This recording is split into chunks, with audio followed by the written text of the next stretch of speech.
We have officially made it to game week 1 of the NFL, sitting alongside the captain, linebacker Mack Wilson Sr. I'm Dani Sureck. This is Sideline Exchange. Mack, you were voted as a team captain by your teammates, first time in your career. You are someone who leads by example on the field as well as in the community. What was your reaction when Jonathan Gannon announced that you were a team captain?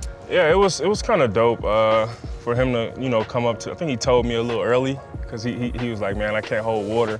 He was just so happy to tell me. So when he came over and told me, I really didn't have too much of a reaction. It was just like dang, like they really chose me to be a captain. But later on that day, I got home and was able to just reflect, on how far I've came throughout my career, and for me to be named captain and going into year 7, it's just an unbelievable feeling, to know that you got that much, respect and from your teammates, and that they look at me as such and things like that. So it's pretty cool, man. Just being able to come to work every day has been such a joy for me, honestly, to be around my teammates and whatever light I can shine, through them, or whatever words of encouragement I can give them, I'm here for it.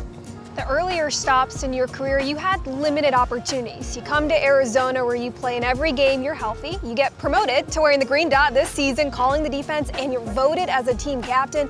What is it about this culture, this atmosphere that's allowed you to step up in every aspect of your game?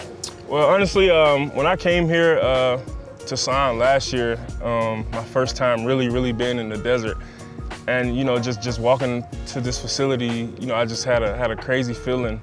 It just kind of put me back to when I was kind of like a young cat at Bama, going to take my visit on in Tuscaloosa or whatnot, and it just gave me that college feel again, and I felt like a kid. It was an unbelievable feeling I had, and I just knew that it was the right place for me.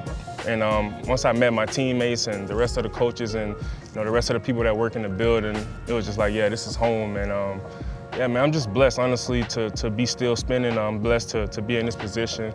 A lot of hard work and dedication, obviously. There's been a lot of doubt, obviously, throughout those years, but I was able to really, stay strong through those times, look myself in the mirror and remember what type of player I was, and kind of just took it one day at a time. You've been leading before even being named captain. You led the way with the schedule release music video under your pen name Rocket Ship. You wrote multiple versions of that rap song. Yes, what ma'am. parts of you do you get to express through your music that you don't get to on the football field?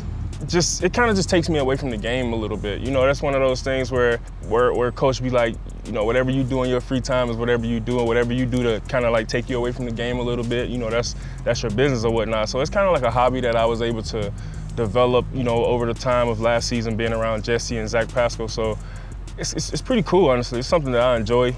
Any free time that I get, where it doesn't conflict with my football schedule, I just try to, write music or whatnot, rather I'm at home chilling. I just feel like it just put me in a great space, great mind space, and it's fun. It's fun to do. Coach always say, never put yourself over the team. Some of the best in the league, we got a great scheme. 85 hurdling over you, running up the seam. Gonna hit them hard and give them my all like I'm 2 Bs. That's what I said? Yeah, Gonna that's what you wrote. That's what you wrote. You are inspired by your teammates. You mentioned multiple teammates by name or number. How do they inspire your rap?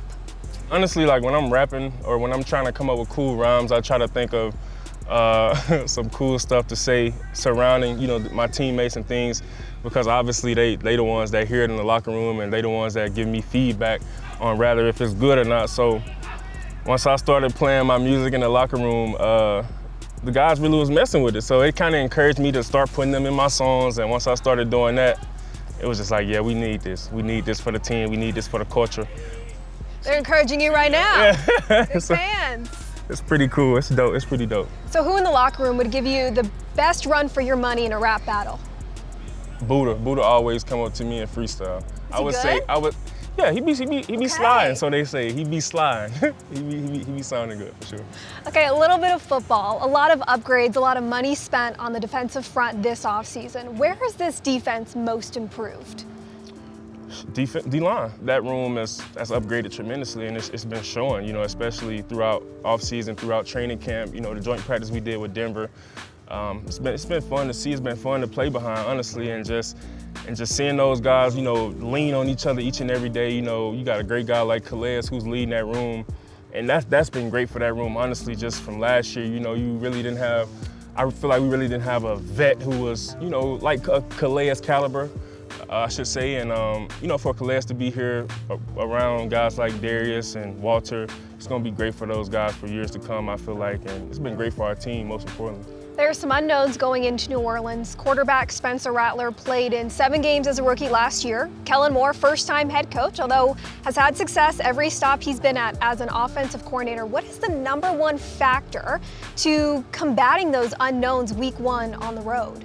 Yeah, it's gonna come back to the team. It's gonna come back to us. You know, how we go out there and execute. Obviously, you know, with it being the first game of the season, it's not much film out there for you to watch and kind of pick up on any tendencies. So you kind of got to go back based off the coach's background and the players that they do have. So it's just gonna be all about going out there competing. You know, motor and violence, something that we preach. And shit, I feel like it's gonna come down to who want it more, honestly. Week 1 on the road against the Saints. Sunday, it's a 10 a.m. kickoff Mountain Standard Time. For Mack Wilson Sr., I'm Dani Sureck. Thanks so much for tuning in to Sideline Exchange.